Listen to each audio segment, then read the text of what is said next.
One of the areas of foundational nutrition is gut health. And one of the problems that we have is we consume a diet that tends to be a little bit excessively pro-inflammatory, that causes oxidative stress, that causes damage to our gut. We're chronically damaging our gut. We're chronically not feeding the healthy bacteria in our gut, leading to a microbiome that's out of balance, a microbiome that doesn't have what it should have to help keep us healthy and functioning the way that we should.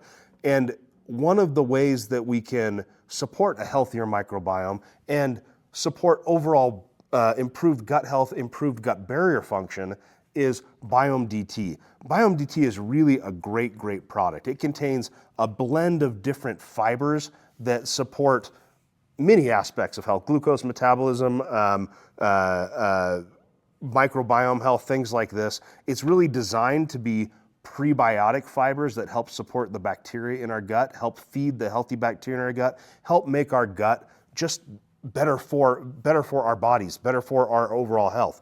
And the other really important aspect to Biome DT is the inclusion of L-glutamine as an ingredient. There's some other ingredients in this product that help with gut barrier function, but L-glutamine is really the star.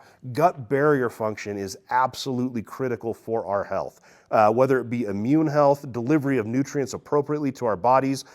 Barrier function is key. It's allowing the molecules that should be getting into our bloodstream, but preventing those that should not from getting there. So glutamine can help restore those tight junctions, that improve that gut barrier function, so that our immune health is better, so that our digestive health overall is better, and so that we're actually getting the nutrients that we need. That, in combination with the microbiome boost from the prebiotic fiber, makes Biome DT a truly remarkable product.